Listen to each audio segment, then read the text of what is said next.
어, 안녕하십니까.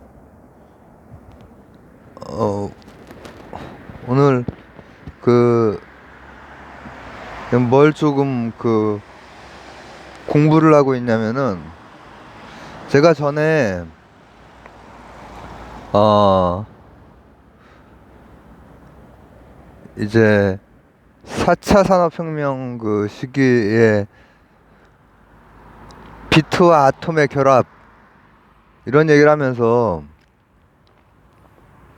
장 보러 갈 때 아이를 위한 것, 혹은 부모님을 위한 것을 이렇게 하는데 그 옆에다가 이제 본인을 위한 것, 시원한 어떤 맥주 아니면 뭐 야식거리 뭐 이런 게 이제 놓여 있고 그걸 사고.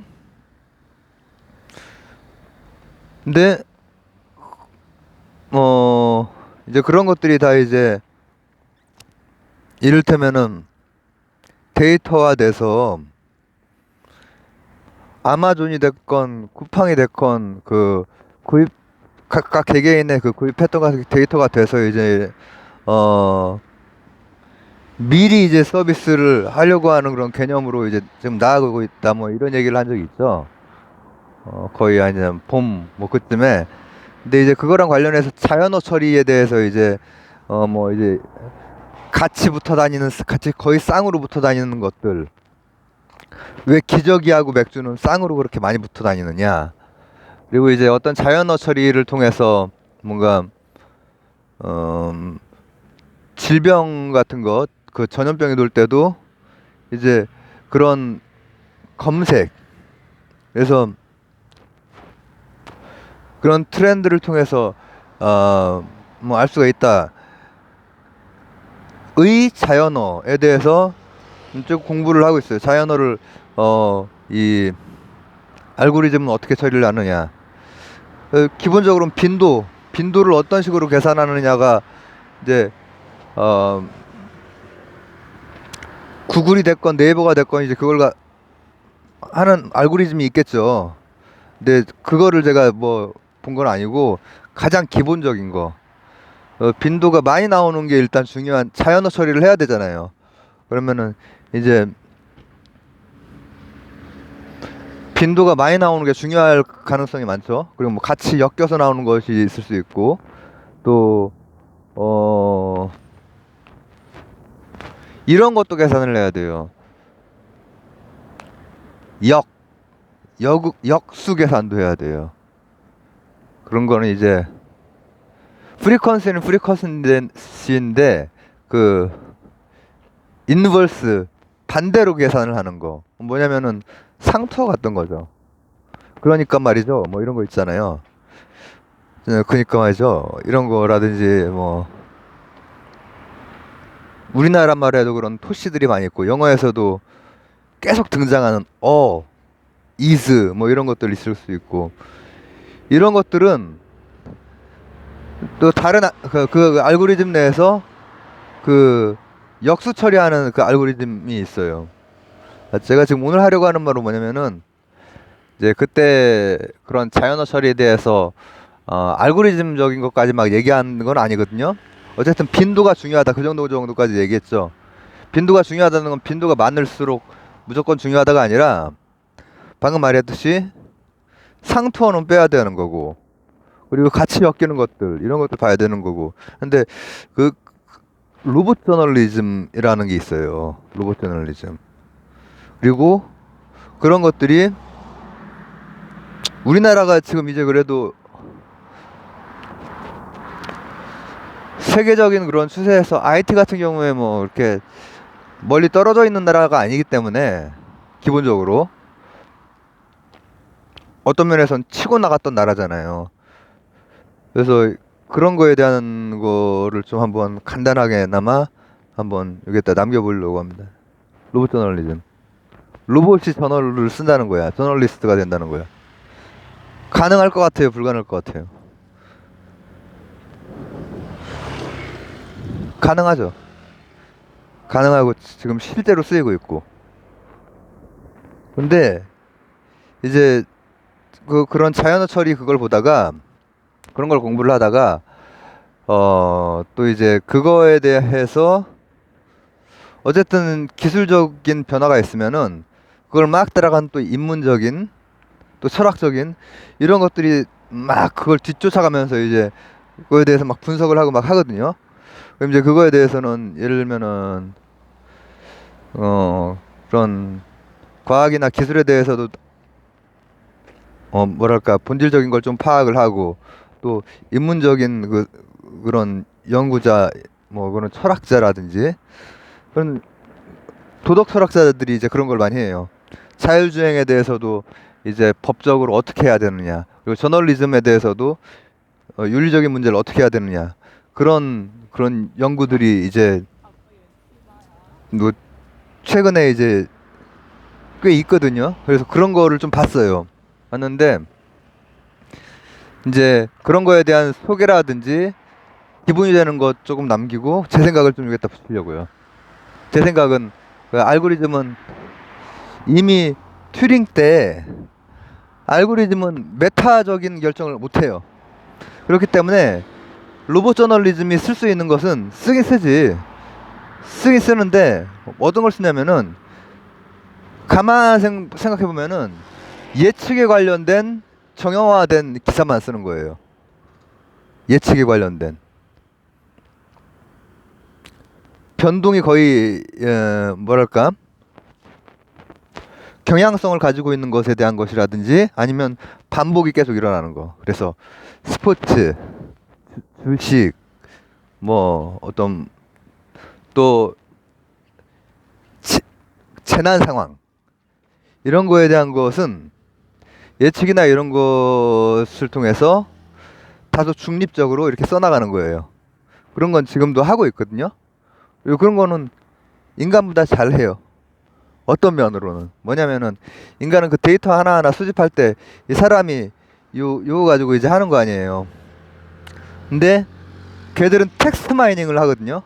전에 방금 말했듯이 자연어를 계속 처리를 하는데 그 텍스트 마이닝을 할 때 이 윤리학 저 이제 그 기술이 치고 나갈 때 인문학자들이 걱정하는 것은 이런 거죠. 이게 텍스트 마이닝 과정에서 윤리적인 문제가 몇 개의 쟁점이 있는 거예요. 예를 들면은 그게 기본적으로 제공되는 어떤 어 데이터들도 있을 수 있고 빠르게 수집할 수 있는 그리고 정말로 그 말 그대로 이제 캐내는 마이닝을 해내는 근데 그럴 때는 어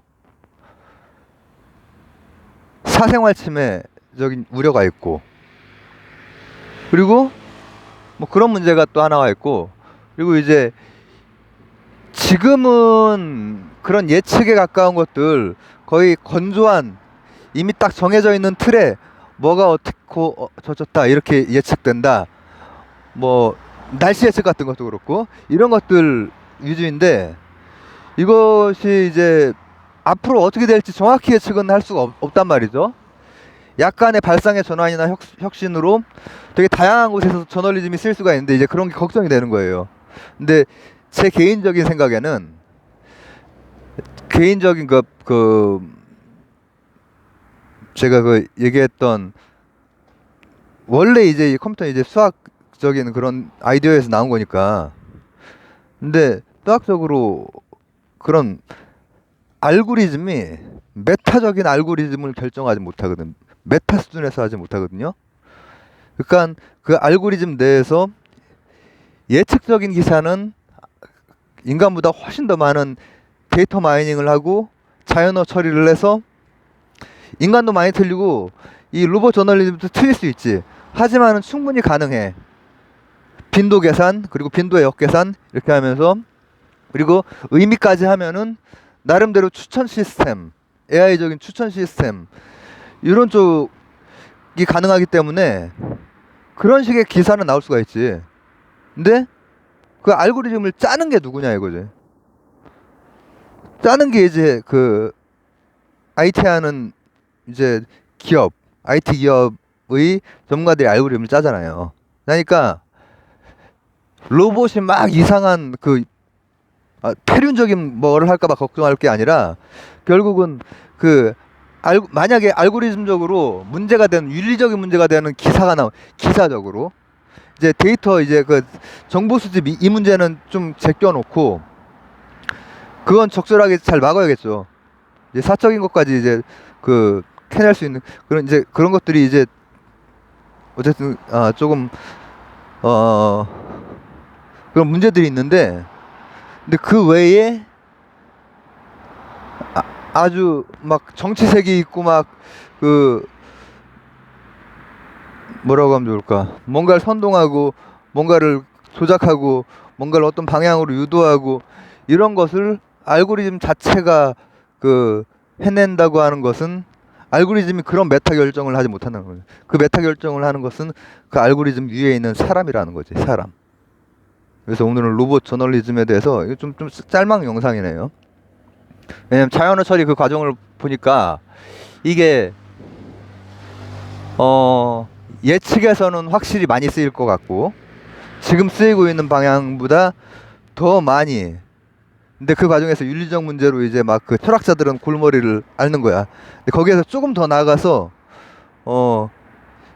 이 기사 내용 자체도 막 윤리적으로 문제가 있지 않을까 이런 기우까지 하는데 그건 기우에 지나지 않는다라고 저는 이제 내가 방금 말했듯이 메타 결정 그 컴퓨터의 아빠 튜링이 그 해결한 수학적인 난제가 바로 그거거든요. 그거는 그렇게 됐을 경우에 그 윤리적 책임은 아마도 사람 그 제작자에게 있을 거다. 알고리즘의 제작자, IT 기업의 그 직원한테 있을 거다.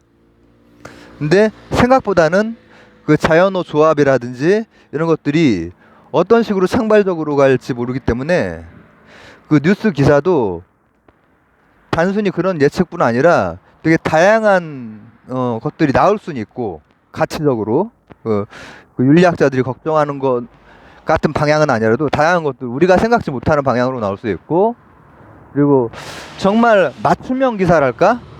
맞춤형 정보에 가까운 맞춤형 거의 추천 시스템 AI 자체에 가까운 그런 것들은 많이 나올 수 있겠구나. 그런 것들은 거의 우리 그 각각의 생활 패턴에 맞게 이미 정형화된 어떤 방향성을 가지고 나올 수 있겠다. 그런 생각이 좀 그런 생각을 한번 나눠봅니다. 오늘도 조금 더 공부를 해야겠습니다. 감사합니다.